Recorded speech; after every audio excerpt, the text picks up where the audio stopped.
Bem-vindos ao Comex Connect, o maior podcast de comércio exterior do Brasil. Pô, falamos aqui para profissionais, entusiastas do comércio exterior. Estamos aqui com o Alex Vincoleto. Ele é importador e promove missão empresarial lá para a China também, para Canton Fair, para Yu, e vai falar um pouco para a gente aqui, para se apresentar um pouco. E muito obrigada, Alex, por estar com a gente. Bom dia, obrigado, Ricardo, obrigado, Thiagão, pelo convite. É sempre um prazer estar com vocês. Legal. Uma das coisas que a gente traz aqui também é você falar um pouco como chegou até esse lugar, né? Sim. Você não nasceu importador e promoveu missões para a China. Sim. Né? Então, como foi, né, o Alex, de como começou até chegar aqui, Alex? Bom, na importação foi assim, há algum tempo atrás, tive a oportunidade de fazer uma viagem e nessa viagem para a China, algumas pessoas ainda falaram assim, o que você vai fazer na China? Na época eu não sabia falar inglês, não sabia falar chinês. E assim, o que você vai fazer em um outro país que é uma cultura totalmente diferente? Né? E eu sempre busco inovar, sempre busco coisas para agregar no meu negócio. E naquele momento era para agregar numa empresa de rastreamento que eu tenho. E aí foi onde eu parti para a China. Cheguei lá, caí meio que de paraquedas. Mas assim, fui começando bem, foi surgindo as oportunidades e hoje, graças a Deus, a gente está conseguindo importar bastante, levando empresários também para lá, né, em algumas missões. Né? Pô, então, legal, assim, bem legal mesmo. Foi uma virada de chave, totalmente. Pô, legal, cara. E hoje, esse episódio nós estamos com overdose de China, né? Overdose de China. O Thiago acabou de voltar de lá, né? O Alex também. Sim, então, sim. assim, vamos tocar nesses pontos aí. Cara, é a Canton Fair, né? Que é considerada a maior feira, né, multissetorial do mundo. Então a gente vê, cara, sei lá, 1.600.000 metros quadrados. Né? Eu, por exemplo, ando lá 18, 20, 25 quilômetros por dia. Por dia, é absurdo. Né? E queria que você falasse um pouco aí da sua impressão, né, da Canton Fair e o quanto isso pode ajudar os empresários brasileiros, né, a desenvolver negócio na China. Bom, eu acho que a Canton Fair é o momento de todos os empresários se identificarem, né? Então, ali, como você mesmo falou, é uma feira multissetorial. Eu acho que ali ele consegue entender um pouco, às vezes ele tem uma visão de negócio e ele chega lá e ele muda aquela visão, porque ele vê vários nichos de mercado que ele às vezes não tinha conhecimento e começa a enxergar novas oportunidades. Então eu acho que o primeiro passo para qualquer empresário é conhecer a Canton Fair. Depois que ele conhece a Canton Fair, ele abre um mundo para ele, né? Então, de possibilidades. Então eu acho que o primeiro passo, Canton Fair. O governo chinês investe muito, né? Tanto na divulgação da Canton Fair como a maior feira multissetorial. Né? Por exemplo, se você pega um empresário que ele já é muito consolidado numa área, por exemplo, automobilística, né? De partes e peças de autopeça. Né? Ele já importa 2, 3, 5 containers. Talvez a Canton Fair não seja a melhor feira para ele. Sim. Talvez a automecânica, que é mais no final do ano, né, seja uma feira mais especialista, né, especializada, e vai ter os melhores fabricantes para ele. Né? Porque a Canton Fair tem muitos também, mas não é especializada só naquele nicho. Mais pulverizada. É mais pulverizada. Então, é multissetorial. Então, na mesma fase, que é a fase de autopeça, vai ter veículos, vai ter bicicleta elétrica, ter moto, vai ter quadriciclo, vai ter carrinho de golfe. Aí vai ter também eletrônicos, eletroportáteis, vai ter assim, uma infinidade de produtos diferenciados. Para quê? Para ser uma multissetorial e atender, né, o agro, né? O agronegócio também, na primeira fase. Construção pesada, né? O agro e construção pesada, fica lá fora, né? Sim. Tem grua lá na Canton Fair, leva grua, cara, assim, é absurdo. Né? Então, quantos milhões de metros que você falou? São 1.600.000 metros quadrados. De feira. É algo imaginável, cara, inimaginável. 25 quilômetros vocês andam 25 quilômetros andando por dia. Por isso que eu não vou, eu fico mantendo esse meu portezinho aqui físico. Mas que interessante. Cara, assim, e aí lá você pode comer à vontade, porque você vai andar muito, né? Sim. Né? Mas e a comida também talvez é um desafio lá, né, Alex? Como que foi para você? O que você recomenda hoje, né, pro empresário que quer ir para a China e não quer ter esse problema? Engatado nisso, né? Vamos entender que é o que você falou, que é um processo quem quer começar a fazer comércio internacional, seria uma inicialização desse processo. Sim. Acho que a Canton Fair é o que você disse, é uma inicialização para ele se identificar. Sim, até não... se inspirar, né? Sim. É como aconteceu comigo, que eu tinha um segmento quando eu fui lá, tanto é que no dia que eu fui, na primeira vez, não tinha ninguém do meu segmento, o inicial. Aí eu falei assim, poxa, não tem, mas eu tenho que buscar outras coisas. Aí foi onde surgiu a oportunidade de mobilidade elétrica, né? Então, tem várias coisas que dá pra gente fazer. Que é uma febre na China. Né? Então, eu vou até pedir pra produção aí colocar uns videozinhos, que é o seguinte, você tá na calçada e aí a bicicleta elétrica pra lá, pra cá. Porque eles andam na calçada, assim, é uma bicicleta elétrica, não é uma moto.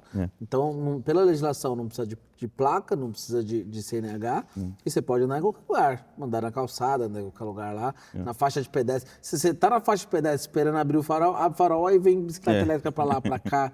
Sim, é uma loucura, mas uma loucura organizada, né? Não tem muito acidente, não tem problema. Né? Mas assim, o que eu vejo de oportunidade aí? Foi o que você viu e montou sua própria marca. Né? Que é uma febre que vai gerar os grandes centros. Então, os grandes centros do Brasil vão ter uma infinidade de bicicletas elétricas como essa. Você acha que a gente vai ficar, né? Vai entrar nesse? Vai entrar nesse. Porque não tem como. É tendência mesmo. É tendência. Não tem como não ser. Então, vocês que estão acostumados com os motoboys andando de um lado para o outro, vai ser muito maior. Nervoso, vai se acostumando. Vai piorar, tem como piorar. E vai entrar na calçada. Vai ter isso. Na minha região, que eu sou de Presidente Prudente, né? Próximo de Presidente Prudente. Presidente Prudente ainda não tem uma cultura assim, de ter um volume muito grande. Mas se você pega as cidades vizinhas, já tem muito isso. Então, a cidade vizinha tem muito bike elétrica já. Aí, ó. Então, que é o autopropelido, né? É o autopropelido, E desculpa a ignorância, o que é o autopropelido? Ele é como se fosse um veículo mesmo, mas ele não pode ultrapassar 32 km por hora. Ele não pode ter a distância entre eixos com mais de 1,28 m e não pode ter uma potência maior que 1000 watts. Aí ele caracteriza como autopropelido. Aí, se ele é um autopropelido... Tem que ter a rodinha, né, de uma bike, né? Sim. De ser autopropelido. Não precisa. Não precisa mais. Então, pode ser pneu fino, como pneu largo também. Se tiver dentro dessas características, ele entende... Não precisa mais de pedal. Pedal, isso não precisa mais de pedal. Só que não pode passar de 1000 watts. Passou de 1000 watts, ele entra como... Uma motocicleta comum, e aí precisa de placa e CNH. Precisa de CNH. Autopropelido não precisa de placa, não precisa de CNH e não tem IPVA. Sim. Pô, excelente. E eu vou ter um outro ponto, mas eu queria colocar aqui. E a qualidade dessa... Porque a gente fala muito desse... Primeiro que eu acho que deve ser um encantamento, deve ser a Disneylandia de empresários, né? Sim. É a Disneylandia de empresários. Lá, deve levar uma criança e você fala, meu Deus, o castelo, o príncipe, a princesa... Deve ser muito difícil de se concentrar numa feira dessa, vocês que são mais atuantes. Sim, eu acho assim, em relação à qualidade, consegue sim buscar a qualidade, só que fica muito na mão do empresário decidir o que ele quer. Né? Então, o importador, eu vi isso assim, acontecer muito no Brasil, que muitas pessoas falavam assim, produto chinês não tem qualidade, só que a gente estava tudo na mão de poucos importadores, né? E na hora de fazer a seleção daqueles produtos, eles sempre buscam o mais barato. Tá. Mas a China tem assim, o Thiagão sabe aqui que tem, não é nem curva A, B e C, né? Tem várias curvas aí para a gente escolher o produto. Né? Você escolhe a qualidade. Então, por exemplo, na China você vai ter produção de Apple, vai ter produção do melhor BYD que tem. Né? Então, assim, é qualidade premium. Mas vai ter também, cara, o celular de R$200. Você vai achar celular por R$500. Então, o mesmo celular que é R$10 mil é R$500. O NCM é o mesmo, é o mesmo solução, é o mesmo produto. Sim. O relógio que na Apple tem R$10 mil, você vai conseguir lá por R$50, por R$30.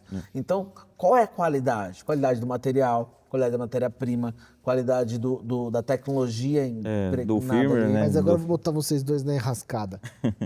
Você é importador, você está lá sempre atuante com os importadores. eu assumir o posicionamento de um produto para trazer ele para o Brasil, eu estou tendo a primeira experiência com essa base de fornecedor. Certo. Então, como é que eu posso... Vocês conseguem dar esse filtro? Eu estou jogando a bomba para os dois aqui. Por quê? Porque o risco de eu jogar na qualidade versus custo-benefício é muito grande. Só vou sentir como é que chama? Essa bicicleta, né? Andando. Pô, quanto tempo eu demoro para avaliar qualitativamente ela? Eu tenho que fazer um teste de mercado, né? Sim, sim. Então, assim, como é que eu arrisco esse capital financeiro? Como é que seria esse risco de capital financeiro versus qualitativo? Eu tenho algumas Na boas experiência práticas. de vocês, né? Exatamente. Tem algumas boas práticas, que as melhores práticas para importação, para você não ter problema. Então, primeiro você vai ter que fazer o quê? Olhando o fornecedor, fazer uma inspeção nessa fábrica, ou pessoalmente você foi para lá, ou uma empresa especializada para fazer uma inspeção nessa fábrica. Legal. Essa fábrica existe, é uma empresa confiável, é uma empresa idônea, toda a documentação está em dia, você foi lá, falou com o dono, viu o processo fabril deles, certificado de qualidade, então você consegue pelo menos ter idoneidade e certificação de qualidade do processo fabril da empresa. Bom, estamos de produto ainda, da empresa. Então, eu vou depositar uma confiança nessa empresa. E aí eu quero avaliar os produtos dela. Então, você vai ver a lista de preço, vai discutir tecnicamente as especificações e vai pedir uma amostra. Então, ela vai mandar uma amostra para o Brasil. Então, se você não teve a oportunidade de ir lá pessoalmente para poder ver os produtos, ela tem que mandar a amostra para o Brasil. E aí tem empresário que fala, pô, mas é caro, né? Tem um fato curioso que o empresário chegou lá e ele economizaria R$100 mil por mês trocando o fornecedor pelo chinês. E aí ele tinha que trazer a amostra, ia custar R$3 mil trazer a amostra. R$3 mil. Eram 10 quilos de amostra, R$3 mil. E aí ele falou, pô, não dá para pôr no seu container compartilhado? Pô, dá, vai demorar 4 meses. Sim. Ele falou, não, mas aí eu não gasto nada. Eu falei, pô, não vai gastar 10 quilos no meu container que tem, né, pô, 25 mil quilos, eu não vou te cobrar frete.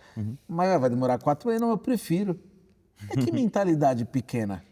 O que ele vai economizar é muito maior. Muito maior. Mas ele não quer. Não quer investir. Até lá ele já gastou R$300 mil. Ele gastou R$300 mil, mas não quis gastar os 3. Mas foi foda. Então, acho que assim, das melhores práticas, tem que investir na amostra, tem que trazer a amostra, você vê a qualidade. Deu tudo certo? Pô, eu quero esse produto. Antes de embarcar, você pagou o produto, antes de embarcar, você manda novamente uma pessoa lá, antes de colocar no container, ver a qualidade do material, porque teve um outro cliente também que comprou todo um material para vender para a Petrobras de latão. Foi lá, fez toda a parte de latão certinho, né? Que o fornecedor mandou foto, o vídeo tá pronto, paga. Ele pagou, embarcou, chegou aqui, era pintado de latão. Era outra liga metálica, o cara pintou de latão pô, muito mais barato. Não, mas é que China a gente vai falar de 200 casos inusitados, né? Mas tem de bobina de aço que era concreto. Isso. Era só sabor tipo chocolate. Exatamente. Mas e você? E aí, O que você acha? Eu acho assim, de trazer assim uma amostra, eu acho o ideal e tinha que ser algo muito mais rápido. Então, como o Thiago falou assim, vai colocar dentro do container compartilhado, vai demorar 4 meses. Alguém já está fazendo essa importação. Então, assim, quem chega primeiro bebe água limpa, né? Então, eu vou esperar 4 meses para chegar a minha amostra, aí eu vou decidir estudar mercado, aí vou fazer o meu próximo pedido, vai demorar aí mais 60 dias, né? 60 dias, aí vem o container, mais 3, 4 meses. Então, assim, ele perde muito tempo analisando o produto. Né? E aí quando chega, aí depois ele fala assim, nossa, importei um produto que não tem mercado. Não é, muita gente já trouxe e perdeu o time. E eu posso entender também que esse mercado, para esse iniciante, não exige que ele tenha um alto risco de investimento. Então, por exemplo, ele pode concentrar pequenos volumes, né? Sim, que é o que a gente estava falando da pequena e média empresa. Sim. É permissível você falar, eu vou trazer 2, 3, ou não, tem que comprar, chegar lá para o fabricante, que você falou, não, lote mínimo de 1.000 peças. Tem esse, como é que tem funciona isso também, né? E aí a compra de uma peça teste, né? Exatamente. O Alex pode ajudar a gente bastante nisso também. Tem o mercado de Yiwu, né? O mercado de Yiwu é o maior centro atacadista da China e do mundo. Por quê? Assim como na Canton Fair é 1.600.000 metros quadrados, o mercado de Yiwu são 4 milhões de metros quadrados.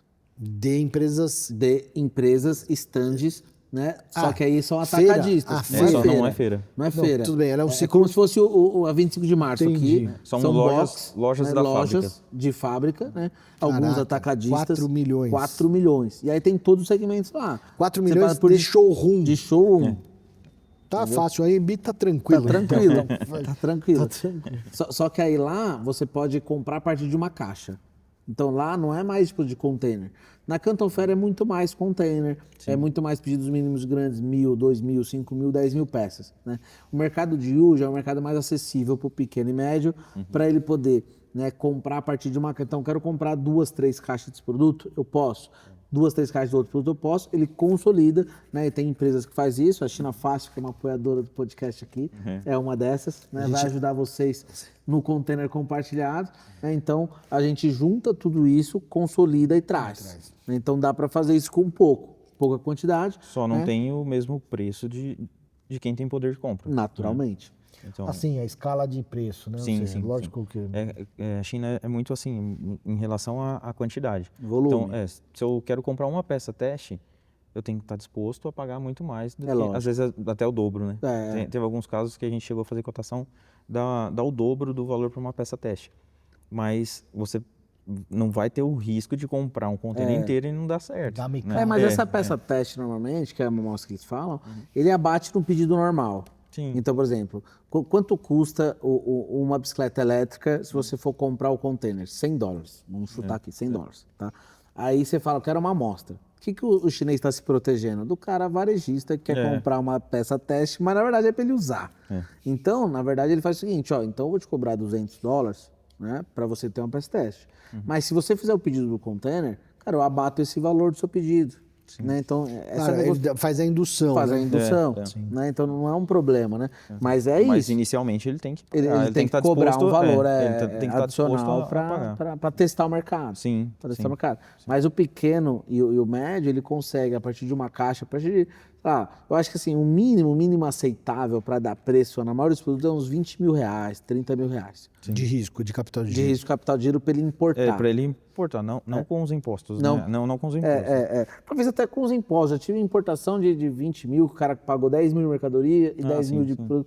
Claro que é uma escala menor. Então, com 20 mil, você não vai fazer 500 mil, né? Com 20 mil, você fez 40, você fez 30. E assim, naturalmente. Então, assim, e aí outra coisa que eu tenho percebido é que, às vezes, a gente comunica para o pequeno e médio empresário, mas, às vezes, o cara que nem começou e tem 5 mil, 10 mil, 20 mil guardado, quer começar na importação, cara, não é esse o mercado dele. Né? Então, é um cara que já tem um negócio sólido, fatura mais de $100 mil por mês. Então, o cara tem um negócio sólido, fatura mais de $100 mil por mês, Permite ele... permite ele importar 20 mil reais, 30 mil reais, 40 mil reais. Mas nesse gancho, como é que foi a tua experiência Isso. de inicialização? Como que foi? Boa. Peguei porque... Bom, a minha Aí primeira ele me importação... fala, não, eu comecei com 20 mil. Quebrou nossas pernas, né? Não foi, não. Não foi, não. Bom, a minha primeira experiência foi bem complicada, mas assim, eu tinha que aprender... Começar de algum jeito, né? Começar de algum jeito. Ninguém tinha coragem. Mas você tinha essas características, você já tinha um processo de mercado local, Sim, que você sim. já tinha rompido, por exemplo, a barreira dos 100 mil Sim. de faturamento. Você já tinha um negócio sólido aqui. Já tinha um negócio sólido. Já comprava no Brasil de importadores. Já comprava no Brasil de importadores, mas com uma margem muito mais alta. Isso. E aí foi onde eu comecei a pesquisar mercado. Aí eu consegui trazer um produto 30% mais barato que eu pagava aqui. Aí, ó. Né?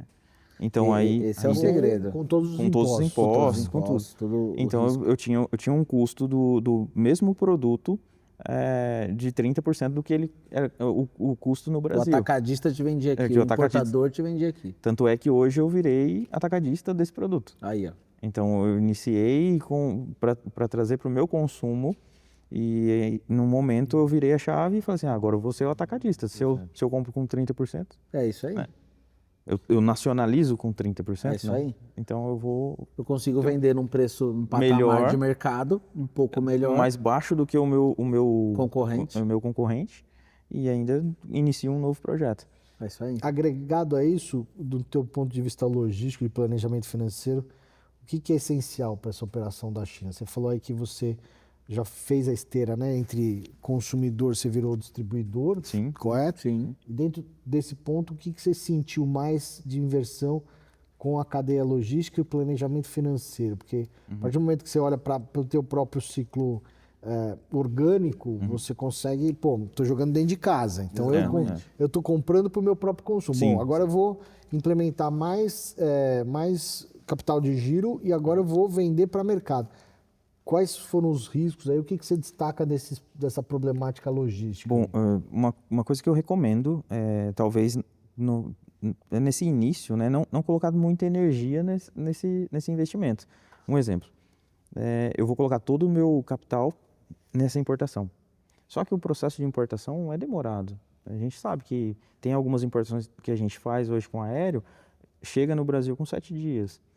Mas o desembaraço, às vezes, demora um pouco esse tempo. Se for aéreo, tranquilo. Mas se fosse toda a energia colocada em um marítimo, e aí o cara depende daquela mercadoria para ele fazer o giro dele. Então, eu já vi algumas pessoas quebrarem por conta disso. É isso aí. Então, o que você falou, tem que ter um planejamento financeiro muito bom, muito bem desenhado, né? Para a hora que fazer a aquisição desses produtos, na hora que chegar, eu tenho esse timing, até ele chegar aqui, tá tranquilo, eu vou suportar a minha operação. Então, minha operação está rodando, normal. A hora que chegar, aí sim eu aumento o faturamento. E não usar esse dinheiro que ele gerou, talvez para outras coisas, né? Aproveitando como é que funciona os prazos de pagamento? Porque você tem até você colocou, né? Tive casos que o pessoal quebrou, né? Então, assim, como é que funciona a negociação? Porque a China tem um problema. Pô, eu vou te mandar mercadoria, mas e se esse cara some? Quem é você na China? Você não é ninguém. Então, você não tem crédito, você não tem... Você tem que formar... Me ajuda aí. Tem que construir isso, eu só estou jogando as bolas para cima aqui. Vai dando as cortadas. Tem que construir um pouco do seu histórico lá dentro para depois começar a ganhar a confiança do chinês. Para um inicial, eu cheguei inicial lá, você não tem crédito. Zero. Pagar antecipado. Pagamento antecipado e não tem conversa. E um prazo de entrega de quanto? Você financia por um prazo de entrega para colocar no Brasil em quantos... Colocar no Brasil? Vamos lá. Ele sai da fábrica no mínimo 30 dias, né? 30 dias. Então, mas você pagou no dia 0. Dia 30 você tem a mercadoria. O plano normal é assim, ó, você paga 30% para fazer o pedido. Para começar a produção. Você vai importar, né, 200 mil reais. Tá. Você vai importar 200 mil reais com tudo nacionalizado. Sendo 100 mil de mercadoria, né, e 100 mil de impostos, despesas, traste, frete, etc. Então, desses 100 mil que é de mercadoria, você precisa pagar 30 mil para começar. Então, assim, ó, começar a produção. Então, aí ele vai demorar um tempo de produção ali, ou de separação de estoque.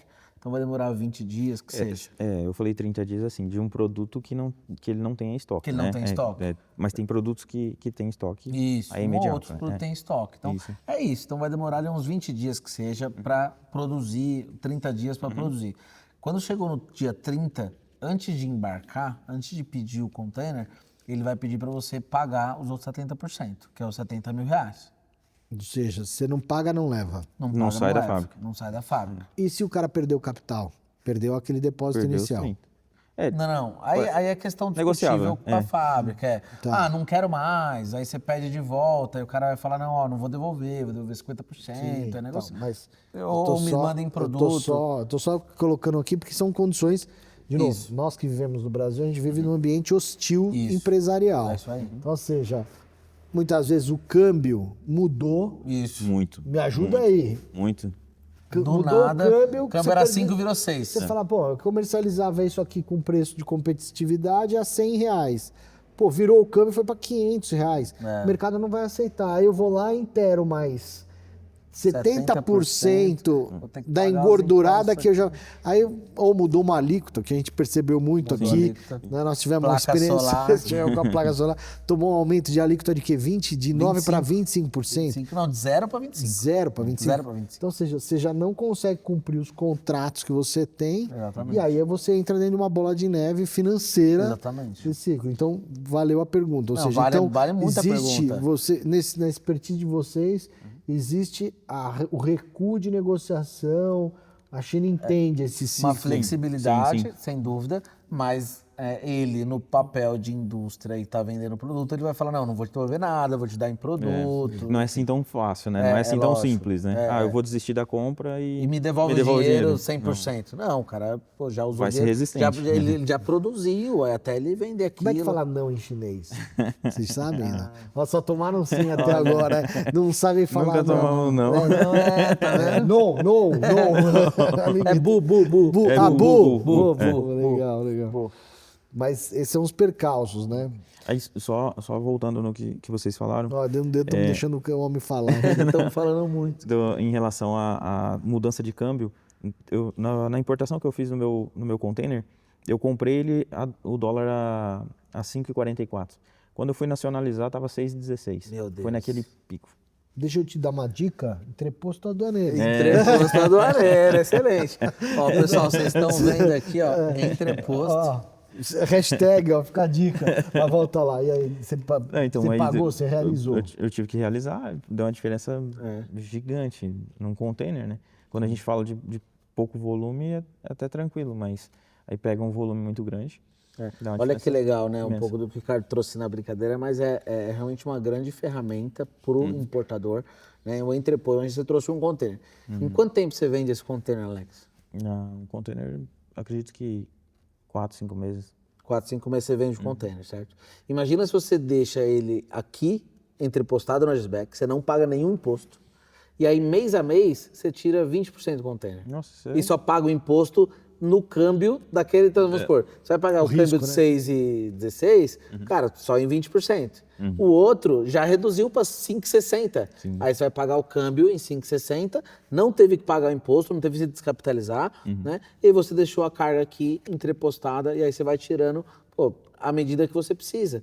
Né? E outra, se você do nada conseguiu uma venda muito grande, tá aqui do lado, realiza e vende. Né? Então, é um benefício, né, em que o Agisbeck consegue trazer aqui para o importador gigante, né, Ricardo? Não, a Agisbeck aumenta o cachê dele aqui.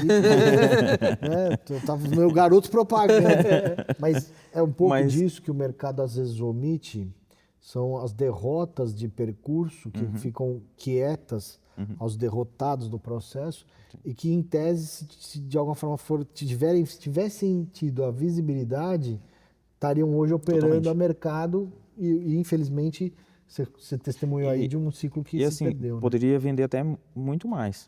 Porque quando a gente faz uma importação, dificilmente você vai trazer só um produto dentro do container. É verdade. Né? Então, você vai trazer vários produtos. Aconteceu comigo recentemente de ter um determinado produto que eu comprei uma quantidade menor e poderia ter trazido uma quantidade maior. Se tivesse nessa situação, teria o estoque aqui. Avançado aqui. E esse, por exemplo, seria uma das estratégias do empresário que quer fazer essa negociação, de não postar todas as fichas num único produto. Sim. Quando trouxer, traz um mix de produto para testar a aderência ao mercado. Alguma outra recomendação além dessa? De ter um mix de produto é necessário porque, assim, às vezes a gente coloca muita energia em um determinado produto e aquele produto não vai sair. Eu trouxe alguns modelos de bikes elétricas que na minha região aquele ticket não comportou. E o outro que eu não tinha muita expectativa foi o que vendeu muito. Vendeu mais. Então, assim, foi onde eu tive que mudar a estratégia e falar assim, agora eu tenho que atender outras regiões do Brasil. Isso. E levei esses produtos que naquela região era ruim, eu levei para outras regiões. Que esse produto que performou na minha região, na outra região não performa. E a gente consegue ter um visual de segmentação mais vantajosa ou não, dentro desse cenário multifacetado de China ou não? Eu acho assim... Ou é muito nichado? Bom, eu vou falar do que eu vejo, né? E como eu tô conduzindo. Eu busco sempre o que é mais tecnológico e inovador. Então, talvez não tenha tanta tecnologia, mas aquilo não tem no Brasil ainda. Então, aí aposta as fichas nisso, né? E traz para o Brasil, vê se vai pegar mesmo, né? Se vai ter aceitação e começa a colocar mais empenho naquele determinado produto. E dos empresários que vocês têm levado para essas missões aí, ele já vai... qual é o percentual do cara que já vai com o nicho segmentado e ele sai um pouco do foco, ou não? O cara ele se mantém no foco daquele nicho de segmentação de produto, porque aquilo deve ser muito doido, Cara, né? é muito Manter doido. foco naquilo deve ser... Ainda mais para nós que sofremos TDAH, né? Pô. Ou seja, a gente fica olhando ali... Eu vejo que, assim, hoje a gente consegue, inclusive, orientar o empresário que vai com a gente a não sair do foco, né? Porque você chega lá, você fica abismado com o tanto de oportunidade. Eu não posso, tô proibido. Alguns Meu médico números... receitou que eu não posso sair do Brasil. Alguns números da Canton Fair, né? São 4,55 milhões de produtos apresentados a cada feira. 4,55 Novo? milhões de produtos. Não, novo, 1 milhão e 200 mil. Novo, que é apresentado toda feira, 4 milhões e meio, e 1,2 milhão da parte de produtos novos, que foram criados. Assim, tipo, a gente viu uma vassoura lá que ela fica em pé. Por exemplo, você está aqui varrendo, que talvez a mulher, né? Tá ali, o homem que tá varrendo a casa, né? Tá varrendo e deixa ela encostada na parede, ou deixa encostada no móvel, sei lá. Homem faz isso. Né? Enfim, Mulher não. Mas não, normal. Só que o que eles fizeram? Cara, colocaram ali uma base razoável na vassoura, para que você tá lavando, deixa ela fica de apoiada, fica de pé ali, e você fez o que você precisava fazer, voltou e tal. Então, são produtos completamente novos, que não existia, que não tinha. Na bicicleta elétrica, que lá na China já é uma tendência muito grande, e aqui no Brasil veio, então tem muita coisa. Robótica, né? A robótica Então eu também. posso entender que a Canton Fair é uma feira de tendência também. De tendência também. É Assim, 100% coisas, tendência. E inovação. Inovação, coisa assim, nova, que vai ditar pro mundo, assim, o que vai ser novidade. Aquela arminha de gel que estourou de vender no Brasil, foi lá um ano antes. Aquele pop-it eletrônico foi Também. lá um ano e meio antes. Então, todos os produtos que estouraram nível nacional aqui, estourou lá um ano e meio antes, porque é tendência, é loucura. É só para não deixar de fechar a parte do foco, né? E aí... Só pra gente não perder o foco. Perder o foco. Mas aí a gente orienta o empresário, porque lá na feira são 4 pavilhões, tem A, B, C e D, né? Desses pavilhões tem vários pavilhõezinhos dentro, né? E aí o seu segmento é em 3 pavilhões lá, ou em 2 pavilhõezinhos. Então, ó, foca no teu. Primeiros 2 dias de feira, são 5 dias de feira. Primeiros 2 dias, foca no teu. Cara, vai lá, eu vou te deixar lá. Cara, faz um zigue-zague aqui de feira, dentro do seu segmento. E aí, no terceiro dia, você vai ver outras coisas. Se não, o cara vai no primeiro dia, vê outras coisas. Segundo dia, vê outras coisas. Terceiro, vê outras coisas. Quando ele vai ver o dele, sai correndo, não vê nada e vem embora, cara. Ou então fala que não tinha, né? Que E aproveitando isso nas missões que vocês fazem, né?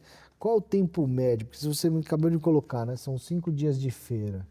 Mas eu vou te contar uma coisa. Tem um cara lá que ficou 30 dias. Tá? Eu não sei conheço, o que ele tá amarrado lá. A gente foi até perguntar se tinha a guarda presidencial tinha amarrado ele lá, porque não voltava. E a gente com um monte de episódio parado, engavetado lá, não conseguia destravar. Eu acho que ele gostou da comida de lá. A comida. Comida é boa, comida é boa. Dentro desse cronograma, né, a pergunta vale para os dois aqui, eu estou fazendo âncora, estou entrevistando os dois. Qual é o tempo? Então, são 5 dias de feira, mas uma média, o que é uma missão e quantos dias ela precisa ter? Bom, as minhas eu faço com 10 dias. A gente já teve de 30 dias, quando eu conheci o Thiago, foi na China, né? E a gente se conheceu Então nesses 30 dias. Ele já está recorrente nos 30 dias. Ele tá. Mas assim, hoje eu mudo um pouco, né, para não ficar tão cansativo, né, para o empresário. E às vezes alguns empresários deixam um negócio aqui, às vezes fica um pouco mais difícil. Então sempre eu tento levar ele para 10 dias. 10 dias 5 dias de feira de China, 10 dias. E 5 dias de turismo industrial. Não turismo, mas que nem para conhecer o mercado de Yiwu, que é como se fosse uma feira, mas mais fixa. Sim, lá, mas né? turismo de empreendedorismo. Isso. Né? Para outros locais de feira, porque na verdade a Canton Fair mesmo, se você for pegar as 3 fases dela, são 21 dias. E é que é isso que eu vou fazer, né? Então, se justificando. Mas até para explicar para o público, que nem a gente fala que são 5 dias de feira, mas na verdade são 5 dias de cada fase. É isso. Então a primeira fase tem eletrônicos, eletroportáteis, veículos, autopeças e outros produtos. Maquinário no geral. Então, a primeira fase, dia 15 a dia 19. Aí tira todos os estandes, remonta a feira e volta dia 23. Você tá de brincadeira. Aí dia 23 tem construção civil, decoração, festividades, papelaria, etc. Tudo isso na segunda fase, do dia 23 Nos ao 4 dia pavilhões. 27. Nos 4 pavilhões. Troca tudo. Troca tudo. Em 3 dias, né? Em 3 dias. 3 dias toca tudo. Aí dia 27 para, 28, 29 e 30 remontando tudo. Dia 1º de maio começa. Aí vem produtos pet, brinquedo, médico, cosmético, vários produtos da terceira fase, que é do dia 1 a dia 5 de maio. Né?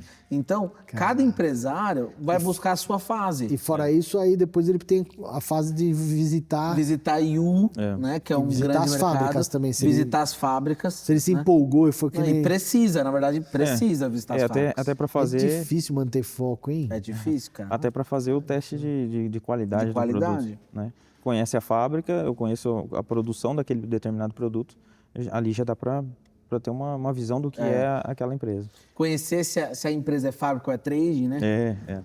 Porque tem muitos que são vestidos de fábrica, mas na verdade é trade. trading, né? Uma coisa legal, assim, você chega na fábrica, o cara te recebeu rápido, o cara, assim, foi muito sucinto ali e tal, já te manda embora. Ele tá alugando a fábrica. Tá alugando a fábrica, é do amigo dele, é de alguém, não é dele. Né? Então tem que ter algumas sacadas ali, expertise pra você não ser enganado, né? E dentro desse nicho, assim, um pouco dessas missões servem para blindar esse processo de pegadinha, assim. E de seleção de produtos. Seleção. Por exemplo, tudo bem, né? Você, quando você vai nichado para um segmento específico ou você vai com um público maior e cada um que você está levando lá, ele tem um processo para busca? Sim, eu levo vários empresários de setores diferentes, né? Então, precisei levar, dessa vez, um pessoal que era mais voltado para a linha médica. Só que na Canton Fair, na primeira fase, não tem a linha médica. Então, a gente viu em IU algumas fábricas que produzem alguns equipamentos para a linha médica. Aí levei um outro que queria conhecer um novo mercado. Levei pessoas para ótica também. Mas não fica muito pesado para quem está fazendo esse processo? Porque você está com 4 pessoas que querem ver 4 coisas diferentes na Disney. Não, eu quero ver a montanha-russa do Hulk lá, eu quero ver o Mickey, bicho, você tá ali como... pateta. Você tá louco, né? Por isso que precisa ter suporte lá também, né? Então, então eu tenho, o Thiago também tem suporte lá. Às vezes a gente troca alguns contatos também. Sim, porque então um ajudando o outro. Porque é muito... Porque sozinho não consegue. Sozinho não consegue. Tem que ter uma equipe por trás. E principalmente no fuso horário, a gente trabalha no Brasil também, né? Agora, é uma falácia o empresário falar, vou sair do operacional. Não, impossível. Vou sair do operacional. Aquela coisa de internet, né? Saia do operacional. Amigão, o cara que é empresário de verdade sabe que ele precisa estar ali. É impossível sair do seu dia a dia. Você está no dia a dia. E aí na China, quando a feira está acabando, que é lá para 5, 6 da tarde, o Brasil está acordando. O Brasil acorda. Aí começa. Pô, vocês estão acostumados a rodar 24 horas, 30 dias rodando 24 horas. Você não tá colheira, não. O seu cara estético foi bom, você também. Eu tô Fiz uma cirurgia magrinho lá, pô. Eu também, né? Não, o cara vende bicicleta elétrica, deve usar bicicleta pedal, pô. Não. Alex, nós estamos chegando na reta final, né? E eu sou obrigado a travar, né? Hoje eu tô aqui como o cara que segura o jogo, que fica aqui petecando com vocês, mas vamos lá. A gente tem um quadro aí que é o final, né? Que a gente acaba contando alguma história inusitada. E aí você deve ter uma coleção, assim como o Thiago também. E hoje eu vou pegar você também. Então não fica muito à vontade, não. Eu tava à vontade, tava tranquilo. Então, alguma história engraçada, inusitada que aconteceu, que você falou, nossa, essa eu preciso contar para os amigos num dia que eu estiver relaxando, porque foi muito inusitado. Bom, o que aconteceu comigo foi assim, a primeira vez que eu cheguei na China mesmo, vou usar sobre a China, primeira vez que eu cheguei lá, não sabia falar inglês, não sabia nada, não tinha um suporte, e aí por isso que é bom também sempre buscar empresas que tenham suporte, né, para levar. E eu cheguei lá, não sabia falar inglês, não sabia sair do lugar, não conseguia sair do lugar. Aí tentava tirar dinheiro para ir para algum lugar, tentava procurar aplicativo de Uber, nada. E assim, chegar num ponto que às vezes você senta e fala assim, eu vou ficar aqui, não vou sair, vou esperar minha mãe vir me pegar. Mas a mãe assim, impotência, sentimento de impotência. um sentimento de impotência. Cara, exatamente. E assim, aquilo foi engraçado, hoje é engraçado, mas naquele momento de desespero, me fez assim começar a buscar outras coisas que hoje abriu várias portas aí, hoje para mim foi muito bom. Então esse medo assim de chegar, dificuldade de chegar na China assim, cair de paraquedas e não ter ninguém lá te esperando, para mim foi assim meio inusitado. Eu vou aproveitar, vou no gancho, eu tive uma condição também na China de pegar táxi. Aí eu cheguei na recepção e falei, eu queria um táxi para ir no Carrefour, tem Carrefour lá. Você fala, não, eu quero ir no Carrefour. Aí eu peguei lá um taxista que chegou no hotel, o pedido, e o taxista chegou e começou a xingar a gente dentro do táxi. A gente não sabia falar, não sabia nada, entramos em pânico, saímos do táxi, voltamos a falar, você entende? Aí o cara começou a discutir entre eles lá. Aí eu falei, não, a gente desistiu de Carrefour, porque eu vou ficar aqui no hotel. Mas não, já aconteceu de pânico, de táxi né? comigo já aconteceu em Hong Kong, assim, bem próximo disso. A gente estava em 4 pessoas dentro do táxi em Hong Kong, e aí eu tava com uns amigos que falavam muito alto e dava muita risada, e aí o taxista achou que tava falando dele. E de repente, do nada, ele freou o carro e mandou todo mundo descer. Mandou todo mundo descer, aí ninguém sabia nada, onde a gente estava. Não sabia nem que ele estava dando a ordem de descer. E ele só abriu a porta e sai. Ah, sim. Mas sim, na língua dele, né? E a gente saindo do carro, aí eu falei assim, eu vou sair. A hora que eu saí, ele puxou minha camiseta e me jogou dentro do táxi de novo, falou que eu tinha que pagar. Eu tive que pagar a corrida. Olha. E não chegamos ao destino. Aí chegar lá no meio e falar assim, vamos procurar outro aqui. Mas vou fixar em você, depois estou só dando um pouquinho de tempo para ele pensar. Boa. Mas então, ou seja, tem muito esse sentimento de impotência, porque não tem Uber, não tem Google, né? Não tem Google. Maps, não tem WhatsApp. Instagram, não tem WhatsApp. Então, assim, realmente a nossa lógica de aplicativos, de recursos não são a mesma. Não. E a dificuldade da língua, né? Sim. Hoje, como é que funciona a intercomunicação lá? É tudo por intérprete ou em inglês se vira? Não, em inglês não se vira, não. Não se vira, não fala inglês. Tem alguns lugares que não falam inglês. Então, alguns casos eu uso o WeChat, que é um aplicativo de conversa.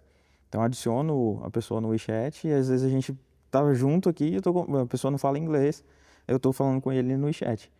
Então aí a gente consegue uma comunicação. Que é o serviço de WhatsApp chinês, né? Que é o WeChat. E automaticamente ele traduz o WeChat. Ah, é? Então, eu não sei porque o WhatsApp não tem isso, porque seria muito simples, né? Então eu te mandei uma mensagem em português ou em inglês, você já fala... você é chinês, já traduz automaticamente e igualmente, quando você manda uma mensagem em chinês para mim, eu clico, traduzo e para mim, fica na minha língua. Mas ele vai na escrita, ele já sai... Na escrita. Ele já converte. Tiagão, para não perder, vai dar a chance. Fala aí, qual foi uma engraçada que aconteceu? Vamos lá. Cheguei na China, né? Olha pra tua câmera, não perde o foco. Não perde o foco. Não perde o foco. Falando de China, né? Chegamos na China e aí foi pegar um táxi, né? Peguei um táxi lá. E aí o cara me pegou quase que no desembarque ali, ó. Táxi. Pegou minha mala, começou a me levar até o táxi. Falei, nossa, que hospitalidade, né? O chinês é maravilhoso. Aí chegou um carro bonito, como se fosse um Corolla dos novo, né? Mas na marca chinesa lá tem muitas marcas, né? Cheguei lá, estava com mais um amigo, e aí tangerina, água, tudo à disposição no táxi. Falei, esse táxi é maravilhoso. Esse Uber Black Esse Uber Black é top. Fantástico, perfeito. Ele falou, não, come. E aí ele falando no tradutor comigo, né? Muito bem-vindo ao nosso país, tal, come aí uma fruta, uma água. Tomei, pô, legal, né? Tranquilo. Estamos chegando ao destino, aí chegou no hotel, falou R$1.000. Mas uma viagem de 1 hora. Falei, não tem como ser R$1.000. R$1.000. Você sentou no meu carro, comeu minha fruta, bebeu minha água, vai pagar R$1.000. Falei, não, cara, só que a gente tem toda uma estrutura na China, né? Então, funcionários, fala mandarim.